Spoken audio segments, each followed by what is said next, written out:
What if I told you that self-hate, as destructive as it is, often feels safer than self-love? It sounds absurd, counterintuitive, almost offensive, but look closely at the way we speak to ourselves, the way we downplay our strengths, the way we apologize for existing, the way we sabotage things just as they are about to go well. This isn't just low self-esteem, it's a war inside, a silent, constant battle between the part of us that yearns to be seen and the part of us that's terrified of being seen at all. Most people don't hate themselves because they're weak. They hate themselves because, somewhere along the line, they were taught that love must be earned, that worth must be proven, that who they are isn't enough, unless it comes with suffering, sacrifice, or silence. It starts young. A parent withdraws affection when you cry. A teacher praises you only when you excel. A friend makes fun of your vulnerability, and you begin to associate love not with warmth but with performance.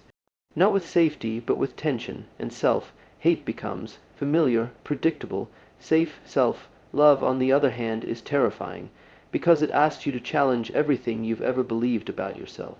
It tells you that you deserve kindness with no strings attached, that you are allowed to be flawed and still be loved, that you can rest, that you don't need to bleed to be worthy. But if your nervous system was wired in chaos, peace will feel threatening. If your sense of self was built on criticism, compassion will feel like a lie. If you were raised in a world where love was conditional, then unconditional love will feel like a trap. This is what Carl Jung meant when he said, "Until you make the unconscious conscious, it will direct your life, and you will call it fate." We recreate the same emotional landscapes we grew up in, not because we want to suffer, but because suffering is familiar. Familiarity feels like safety, and safety always wins over happiness when the two conflict. Self-hate becomes a shield. If you believe you're unworthy, then rejection won't hurt as much. If you expect abandonment, then you won't be surprised when it happens. It's a twisted kind of emotional insurance, a way to numb the pain before it even arrives. But here's the cost. You start treating yourself the way others once mistreated you. You become your own jailer, guarding yourself from joy. You sabotage relationships before they deepen. You shrink your dreams before they grow. You silence your voice before it speaks. It's not that you're afraid of failure. You're afraid of what success might reveal. That maybe you were always worthy. That maybe the people who hurt you were wrong. That maybe, just maybe, you never had to hate yourself to begin with. But if that's true, then you have to grieve.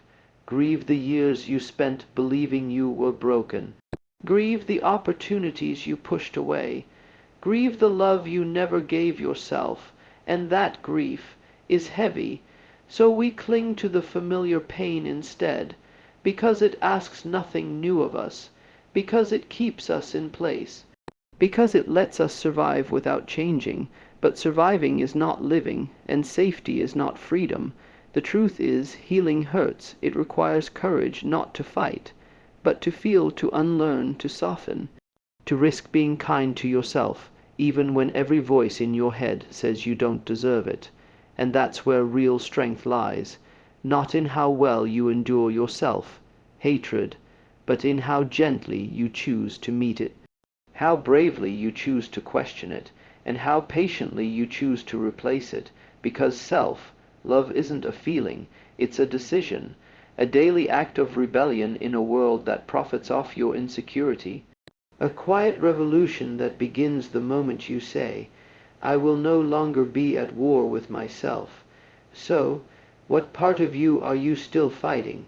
Let that question linger, sit with it, write about it, talk to someone about it. And if this video sparked something in you, some discomfort, some recognition, some small flicker of hope, then don't let it fade. Like, subscribe, and most importantly, reflect, because the war inside ends the moment you realize You were always on your own side.